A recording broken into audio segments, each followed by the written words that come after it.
Irmãos, podeis assentar.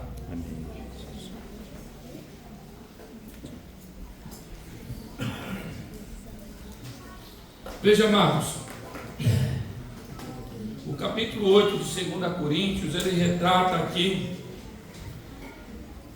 um ato generoso da igreja da Macedônia. Mas o que estava acontecendo para que essas igrejas lá de Filipos, de Bereia, que era a igreja de Macedônia, elas contribuíssem com bênçãos para os santos, ou seja, suprimento para os santos. Nós vimos que em Atos dos Apóstolos, no capítulo 11, nós lemos e vimos que no tempo do imperador Cláudio se levantou um profeta por nome Ágabo, a qual profetizou que nestes tempos, nos tempos deste imperador e a seguir ali de Nero, ia sobrevir sobre a terra uma grande fome. E essa profecia, amados, ela se cumpriu. Essa profecia aconteceu. Houve a fome. E o Império Romano ali decretou uma lei para que os judeus fossem embora daquele território. E de que maneira? Uma mão na frente e outra atrás. E eles voltaram para a sua terra natal, da Judéia, mas sem nenhuma condição de sobrevivência.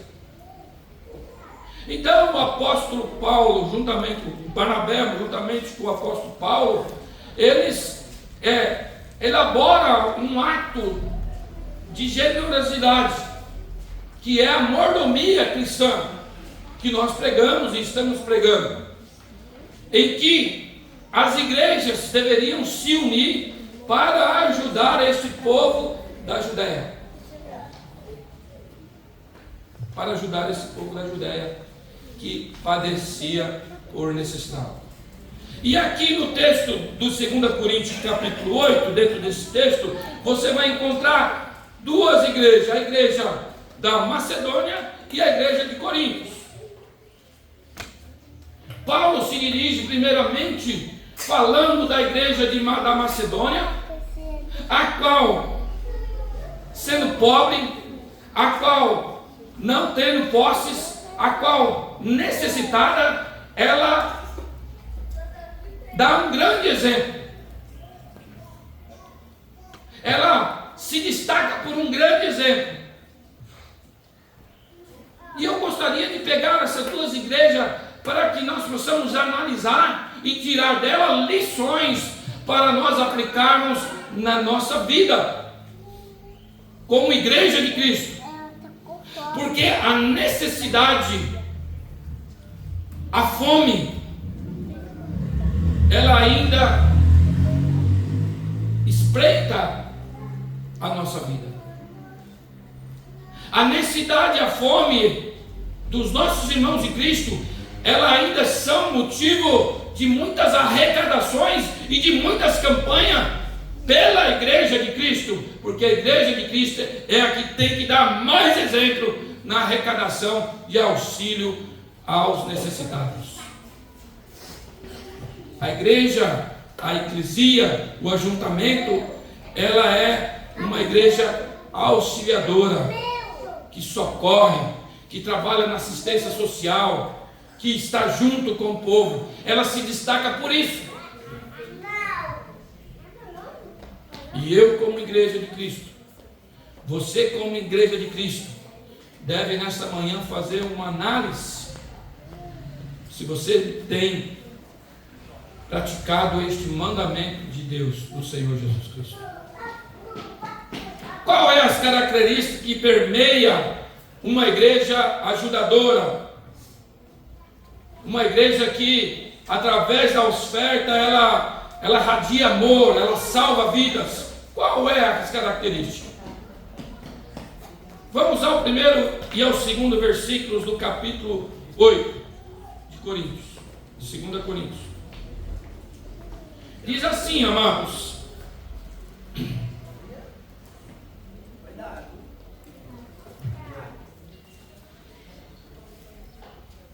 E agora, irmãos, vos fazemos conhecer a graça de Deus dada à igreja da Macedônia. Em muita prova de tribulações, houve a abundância do seu gozo, e a sua profunda pobreza transbordou em riqueza da sua generosidade.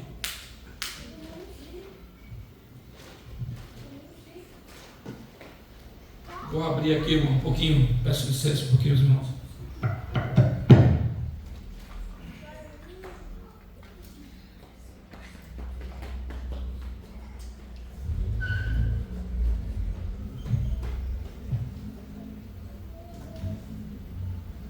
Melhor no chão, né? Veja aqui que você encontra nesses 2 versículos, amados, uma expressão maravilhosa que tem que ser compreendido pelo povo de Deus. A primeira expressão está assim: e agora, irmãos, vos fazendo conhecer a graça de Deus. O que é graça?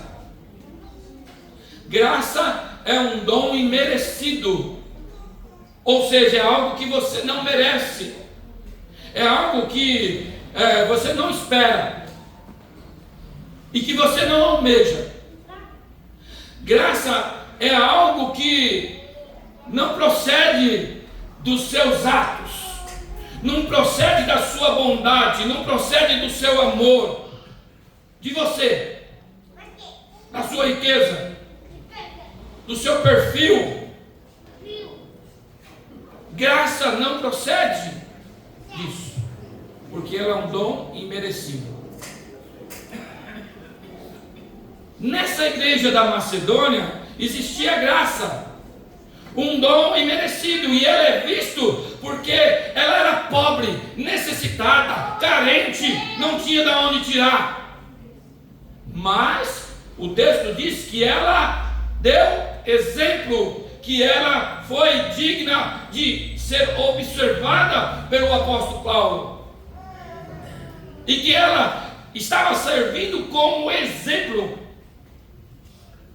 no quesito oferta para os santos, para os necessitados de Judá. E o que é essa graça? O que é que jeito que é essa graça? O que é essa graça? A graça, amados, não vem do homem. A graça não vem pelos nossos méritos. A graça vem de Deus. Quando a igreja está cheia da graça de Deus, ela sinaliza com o que tem, da forma que está, do jeito que dá. Ela sinaliza com alegria. Ela está engajada na obra, ela está engajada no agir. A graça é de Deus, é um presente imerecido, é aquele presente que você recebe quando você não está esperando. É aquele presente que não é pelo seu merecimento ou pelos seus atos, mas procede de Deus. De Deus. Então nós identificamos esse adjetivo, essa característica da igreja da Macedônia. Ela estava cheia da graça de Deus, e ela compungia o seu coração em querer ajudar, em querer alcançar estas vidas em necessidades.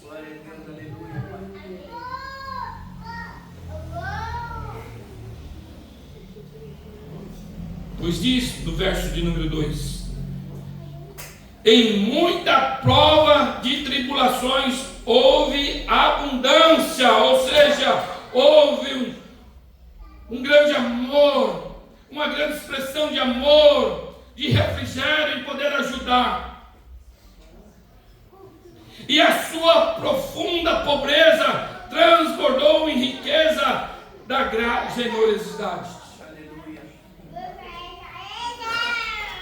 Deus não vê a quantidade de cédulas que você oferta, a quantidade de dízimo que você dá. Não, Deus não vê. Deus não precisa de dinheiro. Se foi R$1, se foi 50 centavos, se foi 10, se foi 100, se foi 1000, Deus não vê isso. Deus não vê. E para justificar isso, nós temos lá a oferta da viúva pobre. Poucas moedinhas. Deus não vê. Aleluia, irmãos. Olha com os olhos de Jesus agora para essa viúva. O que Deus vê? Usa os olhos do Senhor Jesus agora.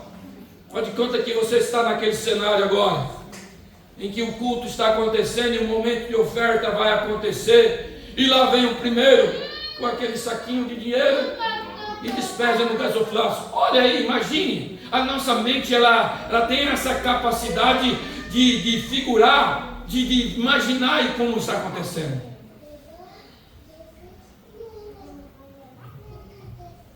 O que é que Jesus vê? O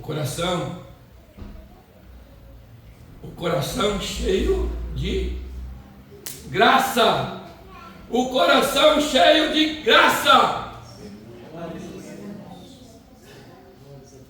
Assim como nessa igreja, por tantas tribulações, porque o povo de Deus estava sendo perseguido. E essa perseguição também chegava a esse povo aqui, lá da Macedônia. As necessidades, as dificuldades também vinham. Eles não tinham riquezas materiais, mas tinham uma riqueza chamada graça. Graça. Aleluia. Um dom imerecido, um presente imerecido. Aleluia, irmãos. Louvado seja Deus. Nós precisamos de graça em nossas vidas, porque muitas vezes nós estamos fundamentados nas coisas desta terra humanas, nas conquistas, em ter, em guardar, em se prevenir.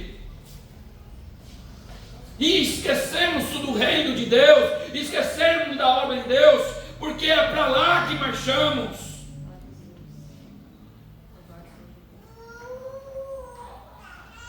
E é tão óbvio essas coisas, tão ditas, tão comentadas, nos poemas, nas canções, em que fala que nascemos nus, sem nada, pelas mãos dos outros. Não trouxemos nada e nascemos pelas mãos dos outros. E que vamos partir também sem nada e pelas mãos dos outros. Aleluia. Você precisa das pessoas. Eu preciso das pessoas. Nós precisamos das pessoas. Nós temos que ser o corpo de Cristo, engajado com as pessoas, provendo, suprindo, primando o reino de Deus. Glória a Deus. Primando o reino de Deus.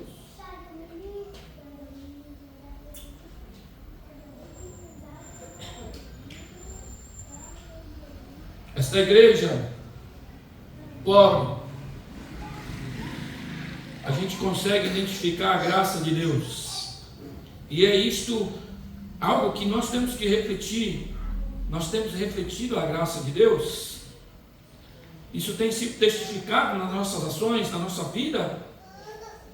Temos se preocupado mais com o reino do que as coisas materiais. Essas indagações têm que acontecer em nossas vidas. O verso de número 13, ele diz assim: pois segundo as suas posses, que Paulo fala aqui, eu mesmo testifico, que são pobres mesmo, são carentes, ainda acima deles deram voluntariamente. Aí entra o versículo 4, que é uma outra característica. Pedindo-nos com muito rogo e privilégios de participarem desse serviço que se fazia para com os santos.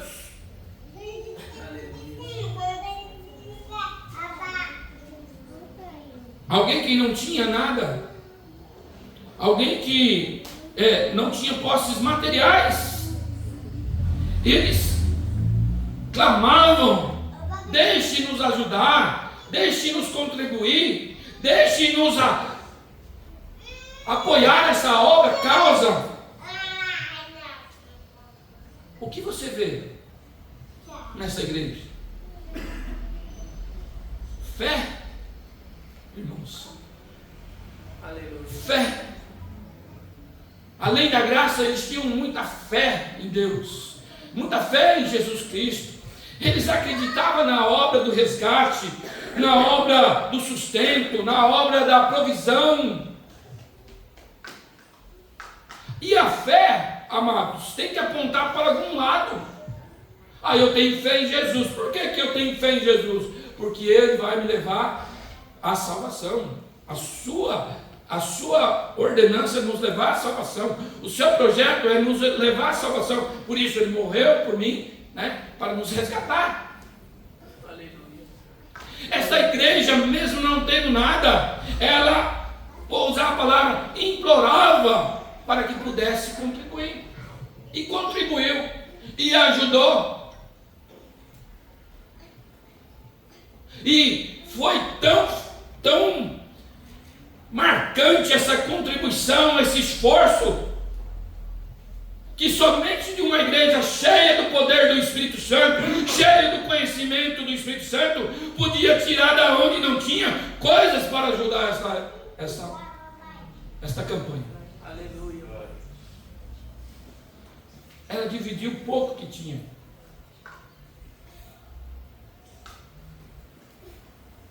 Porque elas criam. A igreja cria na promessa de Deus. Isso nós vemos aqui no capítulo 9, no versículo 6 a seguir, você vai encontrar lá.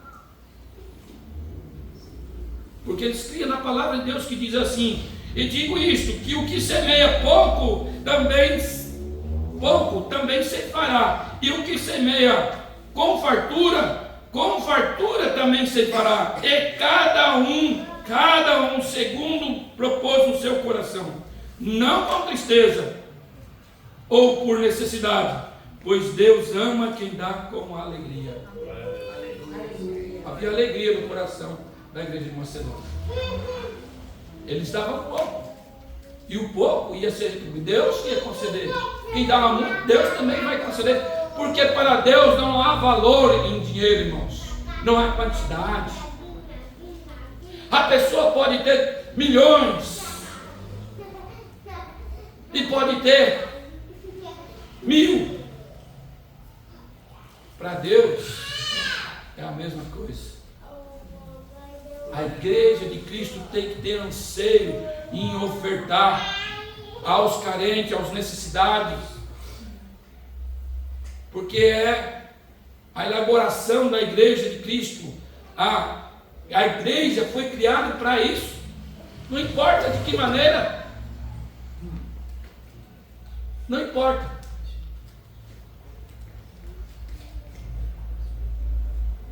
Não importa. E eles insistiam, porque tinham fé. Além de ser cheio da graça de Deus, tinham fé nas promessas do Senhor Jesus. Eles tinham consciência que estavam fazendo o que é certo. Precisamos ter essa consciência. Precisamos ter essa consciência. Investir no reino. Ser prudente, sim, mas investir no reino. para onde vamos, não vamos carregar nada. Só uma coisa, a fé. A fé, a vida de obediência, a vida de, essa sim, se partirmos antes da volta do Senhor Jesus, ela vai contar naquele dia, porque Jesus, a palavra de Deus diz que Jesus vai chamar os seus, e ele vai dizer: bendito sois vós, vinde a mim, vós que praticais a justiça, vinde a mim, vós que obedeceste as minhas palavras, vinde a mim, vós que andaste segundo o que eu determinei, o que eu deixei. Aleluia. Porque possuís por direito um trono que vos foi preparado. Oh, amados, a palavra de Deus vai contra os preceitos do mundo, né? Vai contra. E nós temos que fazer diferença. Certo dia, escutando uma pregação do pastor Augusto do Hernandes de Lopes, ele falou de uma ilustração que um jovem estava andando à beira da praia e de longe viu um homem acenando para ele, e quando ele chegou próximo, se deparou com um fenômeno em que um mar expulsou muitas estrelas do mar para fora da areia, mas muitas estrelas, era um fenômeno da natureza. E diz que aquele homem chamou o outro para que pudesse jogar de volta as estrelas do mar para dentro do mar.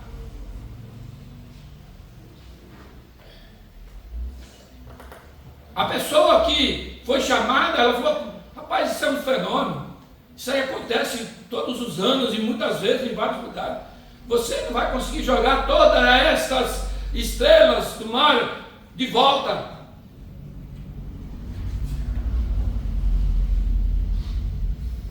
Aí o homem respondeu: mas se eu conseguir salvar uma delas, se uma delas voltar para o mar, já está de bom tamanho, já estou grato. Se uma delas sobreviver, já estou grato. Isso mostra que o pouco que você contribui, o mínimo que você faz, já tem um valor muito grande no resgate de vidas.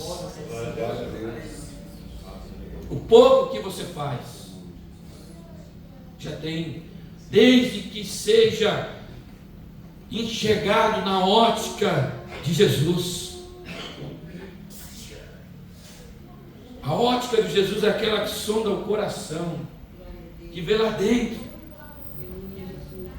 que você ofertou não querendo ser maior do que ninguém, não querendo chamar para ti nada, a atenção de ninguém, mas você ofertou com gozo, com alegria, com satisfação, com fé, com regozijo, assim como fez a igreja, não por muito ter, mas pelo amor do Senhor Jesus. A oferta que salva vidas, a generosidade que salva a vida. Porque dentro do nosso contexto de vida, muitas vezes, irmãos, a gente sai fora do foco. Quem aqui já começou alguma coisa e parou no meio do caminho e se esqueceu? Aí vou fazer uma faculdade. Eu sonho em fazer uma faculdade. Não é construir não, é estudar. Deixa a construção com o Maurílio aí e os demais aí que fazer. A pessoa fala: vou me preparar. Aí ele vai lá, compra apostila, ele vai lá, se matricula, ele vai lá e tal, pá. Aí ele começa. Aí as dificuldades vêm, cansaço, fadiga vem. Ele vai: vou trancar a matrícula. Trancou a matrícula. E se esquece. Passamos. Outro fala assim: eu vou fazer um puxadinho aqui em casa. Aí ele se empolga, vai lá, compra um metro de areia, põe bem na frente do portão, já fica difícil. Compra ali uns tijolos, põe ali no cantinho. Aí tá, qualquer hora dessa eu vou construir. Passa anos, mais anos, e a construção não sai, e ele acaba mudando o foco. Isso pode acontecer na nossa vida espiritual, amados? Sim ou não? Pode mudar o foco. Nós podemos mudar o foco. O contexto hoje é mordomia, é ajuda cristã, é ajuda. E às vezes nós falamos de mordomia, se você for pegar no pé da palavra, é uma palavra assim meio depreciativa. Ninguém quer ser mordomo hoje. Alguém quer ser mordomo? Quero ser dono, quero ser patrão, quero ser chefe. Mas o chamado é a mordomia, é administrar aquilo que não é seu, é estar inserido numa obra que não é sua, é do Senhor Jesus. E eu e você somos chamados como mordomos de Cristo para auxiliar nessa obra, no crescimento desse reino, no crescimento dessa casa que é o reino de Cristo. Nós somos chamados. Não podemos esquecer, não podemos perder o foco, temos que continuar. E dentro desse texto mesmo, amados, nós encontramos aqui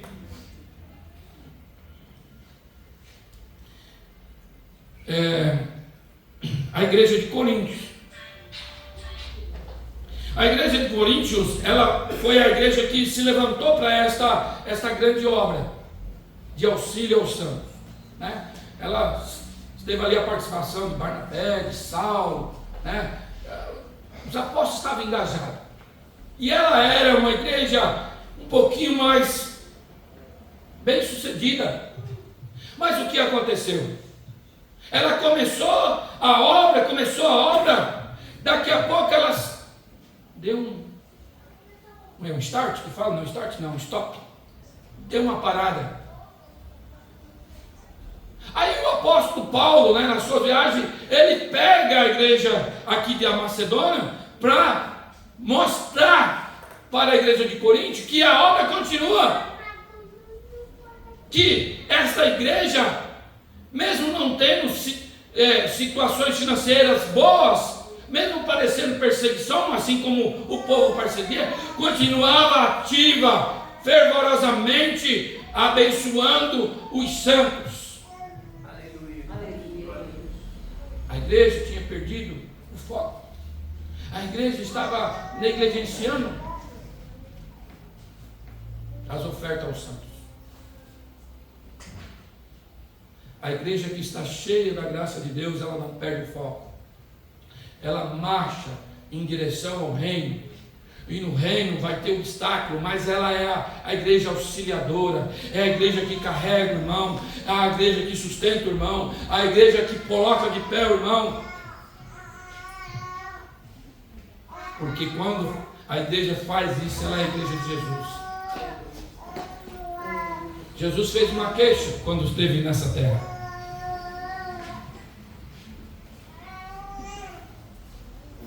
Jesus disse assim: olha, eu tive fome, não me deste de comer. Eu tive sede, não me deste de beber. Eu me cansei, eu queria um lugar para descansar, não me deste.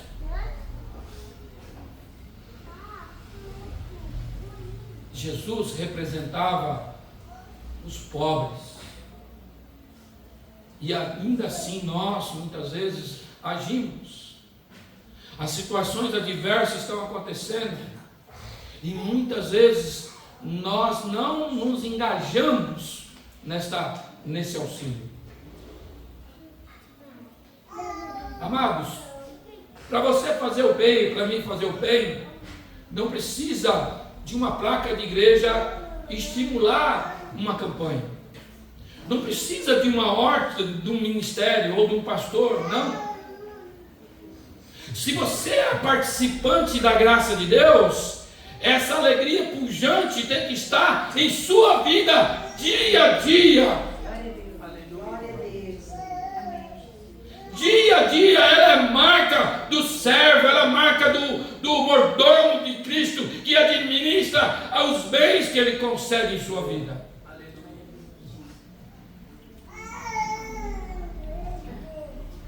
Se o dono permite que o mordomo me administre as coisas, você como mordomo tem que auxiliar.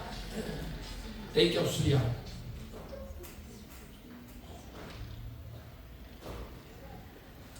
Não importa a circunstância que você dá.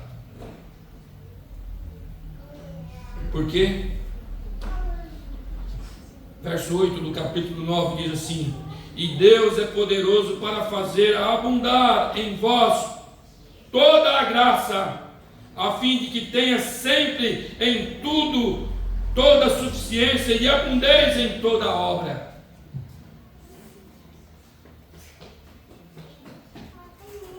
Às vezes eu penso, e essa palavra para mim também, eu não me excluo, amado, porque antes da palavra falar com vocês, ela falou comigo. Às vezes a gente é tão terreno, tão materialista, que não entende. A gente deixa passar. Aí vem a palavra de Deus, nos dá um chacoalhão, parece aqueles Fusca, né? Que dava problema na bomba de gasolina, tinha que empurrar e dar aquele soco assim, de repente ele pegava. Nós somos desse jeito. Nós precisamos ter a alegria, a satisfação em ajudar a igreja do Senhor. Eu quero aqui ler para os irmãos, ainda aqui no capítulo 8 de 2 Coríntios, e já caminho para o fim. Como eu disse, eu não vou falar muito, porque a voz começa a falhar, e nós temos mais eventos a acontecer. O apóstolo Paulo, ele dá a entender aqui dos versos 1 até o capítulo 15, que ele é um mandão, aqueles crentes cobrador, né? Vocês têm que dar oferta, precisa dar oferta, a oferta para isso, oferta para aquilo, tá. Mas ele deixa claro dentro desse texto aqui, que ele fala como um servo do Senhor, como um homem, né, um discípulo do Senhor, que entendeu esta ordenança e vive essa ordenança. Por isso ele fala com toda a autoridade, sem passar a mão na cabeça, sem afagar, ele aponta, porque a ordenança de ajudar os necessitados é um mandamento de Deus. Por isso que ele diz assim: eu ordeno. Nessa versão da minha Bíblia não fala, mas em certa versão ele fala assim: eu ordeno a vocês que contribuem, porque é um mandamento. E se é um mandamento ajudar ao próximo, eu e vocês estamos inseridos, porque se não obedecemos o mandamento do amor ao próximo, negligenciamos a nossa salvação. Negligenciamos.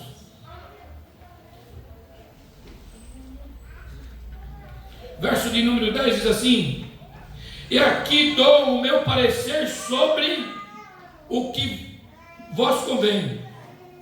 No ano passado fosse o primeiro, não só a dar, isso para a igreja de Corinto, mas também em querer dar.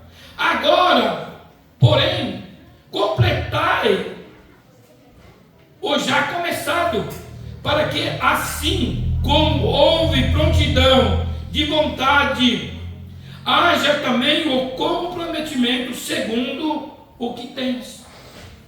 Este aqui é o chamado à atenção que Paulo dá para a igreja de Corinto. Vocês começou nesta obra, nesse engaje, nessa ajuda, continue fazendo, não pare. E a característica desse texto, amados, é nos mostrar que essa obra é contínua, viu? Não pare, não deixe de ajudar, não deixe de apoiar. Precisa. Se não em bens, se não em coisas materiais, em alimento, em oração. Clame pela misericórdia de Deus pelos seus irmãos nessa terra, porque os dias são maus, e você está vendo aí pelos noticiários que a palavra de Deus está se cumprindo a cada dia. Jesus está às portas. E as profecias que ele deixou estão se cumprindo. As nações estão se rebelando umas contra as outras. A fome está aí, pela África geral e vários lugares. As enfermidades estão sobressaindo, a ponto que os cientistas não vão dar conta mais. Os dias são maus. Mas ajuda com aquilo que Deus te concedeu, com a graça, com esse dom imerecido que está dentro de você. Ainda que você tenha parado, como a igreja de Corinto, agora reative novamente, tenha força, tenha vigor, olhe para o reino do Senhor Jesus, almeje o reino do Senhor Jesus, ajunte tesouro no reino do Senhor Jesus, que é para lá que almejamos ir. E para ir ao reino do Senhor Jesus, nós temos que ofertar a caridade. Se tem alguma coisa que você tem que levar para o reino, é um coração cheio de fé, cheio de amor, cheio de bondade. É se transformar num ser igual ao Senhor Jesus. Aleluia. Trabalhe nisso, irmãos. Verso de número 2 diz assim, se você já 11 diz assim, a palavra posso direcionar ela para mim, ou você pode tomar posse dela também. Diz assim, falando, se você já começou uma obra dessa e parou, ela diz assim, agora porém contemplai o já começado, para que assim como houve prontidão de vontade, haja também o cumprimento segundo o que tens. Pois se há prontidão de vontade, será aceita segundo a qual quer tem, e não segundo o que não tem. Mas não digo isto para que os outros tenham alívio e vós aperto, mas para a igualdade, neste tempo presente, a vossa abundância supra a falta dos outros, para que também a sua abundância supra a vossa falta e haja igualdade. É importante como a palavra de Deus sempre leva para esse ponto, amados. Muitos querem ser muitas coisas, querem aparecer por muitas coisas, se destacar por muitas coisas. Mas o principal foco da palavra de Deus é igualdade. E nesse tempo nunca se falou tanto em igualdade.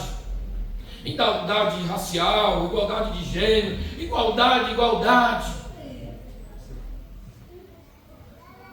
Mas você não vê igualdade nesse sentido aqui, no amor ao próximo. Você não vê mais essa igualdade de amor ao próximo. Por isso é crucial que a igreja de Cristo, que a igreja reunida aqui no Parque Boa Esperança, exale, transmita a igualdade do amor ao próximo, porque assim aprendemos do nosso Senhor Jesus Cristo, e assim apregoamos, falamos que tem que haver. E uma igreja cheia da graça de Deus, ela faz essas obras em nome do Senhor Jesus. Amém? Nos colocamos em pé em nome do Senhor Jesus.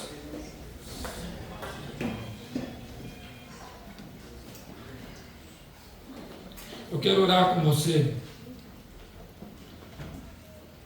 E eu quero que você, nesta oração, ore por você mesmo. Não peça nada para ninguém. Eu quero que você ore por você, pedindo para que manifeste esta graça dentro de você. E se você tem negligenciado isso, se você venha ter força para se corrigir, que você venha olhar com um olhar de misericórdia ao seu semelhante, aos seus aos necessitados. Oremos então. Senhor Jesus, perdoa os meus pecados, as minhas falhas, Senhor. Sei, meu Deus, ó Pai, que tenho, Pai, negligenciado muitas vezes a caridade, a mordomia, Senhor, ó Deus, o auxílio necessitado. E eu te peço que o Senhor trabalhe na minha vida, que o Senhor trabalhe no meu coração, para que seja manifeste, ó Deus, ó Pai,